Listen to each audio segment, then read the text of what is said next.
পরিস্থিতি হোক বা না হোক নির্বাচন ফেব্রুয়ারিতে তাদের দিতেই হবে। যাদের ভোট না হয় তারা যে ফায়দা লুটতে পারে, মূল লক্ষ্য উদ্দেশ্য তাদের। ভোট বাদ দিয়ে এই 17 বছর শুনলাম উন্নয়ন তন্ত্রের কথা, এই 10 মাস 11 মাস যাবত চলছি সংস্কারের কথা। এই দীর্ঘ 17 বছর নির্বাচনহীনতার কারণেই কিন্তু আজকে জগতে কেউ কাউকে মানছে না। এই যে 17টা বছর যে নির্বাচন হয়েছে পাস করা হয়েছে পয়সার বিনিময়, টাকার বিনিময়। ইসলামের দৃষ্টিকোণ থেকে পেয়ার পদ্ধতি কিছু প্রবলেম রয়েছে।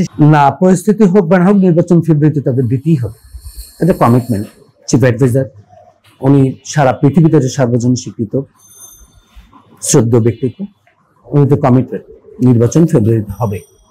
আর হবে না না বলতে কিছু নেই। তার কারণ হচ্ছে আজকে ধরেন বাংলাদেশে যে অরাজকতা বিশৃঙ্খলা, এই দীর্ঘ 17 বছর নির্বাচনহীনতার কারণেই কিন্তু আজকে অরাজকতা কেউ কাউকে মানছে না, কেউ কাউকে মানতেছে না।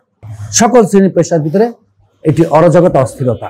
এই কারণ নির্বাচনহীনতা, ভোট নাই, সিলেকশন দিয়ে ধরেন এই যে 17টা বছর যে নির্বাচন হয়েছে, যে যাকে দিয়েছে সে তাকে পাস করা হয়েছে পয়সার বিনিময়, টাকার বিনিময়। তো সুতরাং আপনার নির্বাচনহীনতার কারণে দেশ এত অরাজকতা। আর যেখানে নির্বাচন থাকে না সেখানে তো জবাবদিহিতা থাকে না, যেখানে জবাবদিহিতা থাকে না স্বেচ্ছাচারিতা যে যেভাবে পারবে লুট করবে, সেই রাজা। বর্তমান প্রেক্ষাপট কিন্তু তাই। তো সুতরাং আপনি যেটা কোশ্চেনটা করেছেন যে নির্বাচন যদি না হয়, যদি তা হবে, নির্বাচন হইতেই হবে, এনিহাও মানে করতেই হবে নির্বাচন, এছাড়া কোনো ওয়ে নেই। আচ্ছা দেখেন, উনি কি রাজনীতির র বুঝেন? রাজনীতির উনি কি বুঝেন? ওনার রাজনীতির বয়স কত? আমার কাছে আপনি একটা কোশ্চেন। ওনাকে আপনারা এই মিডিয়াগুলো কেন কাউন্ট করতেছেন? উনি কি বাচ্চা একটা ছেলে, 26-27 বছর বয়স। তো সুতরাং আমার দেশে শোনেন 26 শুনেছি, শোনেন, কোন সুস্থ মানুষ একটা সংস্থা নিয়ে কথা বলতে পারে? ওর সংস্থা উড়াই দিবে? এটা রাষ্ট্রের তো, এটা বলেন। উনি একটা ওনার দলের নিবন্ধন আছে, উনি একটা এর আগে বললেন সচিবালয় উঠাই দিবেন, পুলিশ উড়াই দিবেন। দেখছি আমি, যে শুনেছি, কালকে দেখেছি যে এটা সংস্থা, গোয়েন্দা সংস্থা উড়াই দিবে হেডকোয়ার্টার সহকারে। সুতরাং এদের কতটুকু আছে আমি জানি না, এটা আপনারা কিভাবে নেন। বাচ্চা বাচ্চা ছেলে পেলে কে কি বললো না বলে এগুলো তো সে কি হতে, তার কি আছে? 5টা লোক আছে তার। আর কোন সুস্থ মানুষ এই ধরনের কথা বলতে, রাষ্ট্রের বিরুদ্ধে কোন সুস্থ মানুষ এগুলো করতে পারে?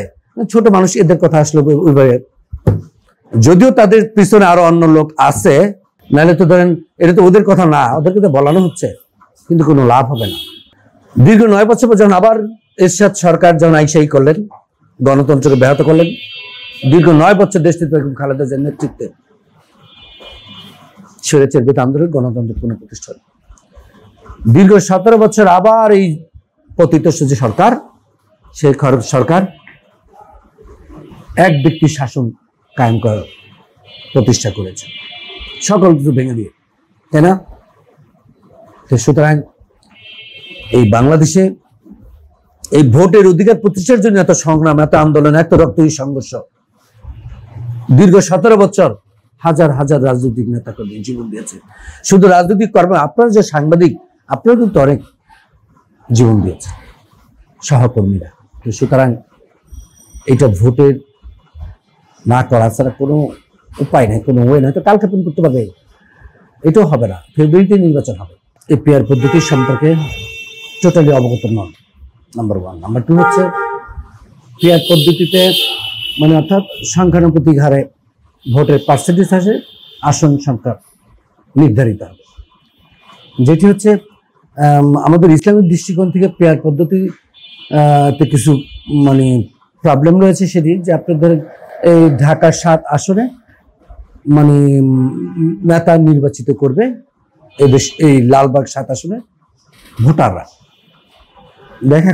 দেখা যাচ্ছে নেতা নির্বাচিত করবে, আপনাকে দিয়েছে আরেকজনকে, ইসলাম বলে যে তুমি নেতা নির্বাচিত করবে, তার সবকিছু দেখে শুনে, তার চরিত্র বৈশিষ্ট্য, আকলাক, ঈমান আগে দেখে সেই নেতা নির্বাচিত করার বিধান আমাদের রয়েছে। আর পেয়ার পদ্ধতি যেটা হচ্ছে মানে সমানুপাতিক হারে যে এটা, সেটা হলো মানে ভোট যদি আমাকে দেন, নেতা নির্বাচিত আরেকজন হতে পারে, আরেকজন চাবে আমি লালবাগ চাচ্ছি, সেভাবে আসবে। নাম্বার 1। নাম্বার 2 হচ্ছে ধরেন কোন দল 40% 45% ভোট সে পেল, যদি 40% ধরে নিই 3-4 120টা আসন তিনি পাবেন। আমার সরকার গঠন করতে লাগবে 151টা। সেই ক্ষেত্রে কি দাঁড়াবে প্রবলেমগুলো? 31টা আসন আপনার দরকার, আরো 31টা আসন আপনার লাগবে। 31টা আসনে তখন এক এক দল এক এক ভাবে দাবি করবে। কেউ বলবে আমাকে মন্ত্রী দেন, কেউ বলবে আমাকে এটা দেন, আবার কেউ 6 মাস পরে চলে যাবে।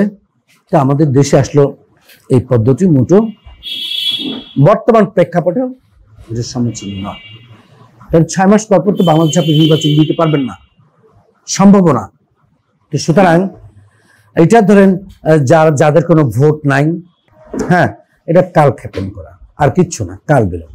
যাদের কোনো ভোট নাই, যাদের কোনো সংগঠন নাই, যারা এখনো আন্ডারগ্রাউন্ডে রয়েছে, সর্বহারা পার্টি হয়তো নাম শুনেছেন আপনি, যারা এখনো তার ওয়ার্ড কিংবা থানা কিংবা তার মহানগর প্রেসিডেন্ট সেক্রেটারি কি অফিস সেক্রেটারি কেউ চিনে না, তারাই এগুলা চালিয়ে যাচ্ছে। পিয়ার পদ্ধতি, সংস্কারতন্ত্র।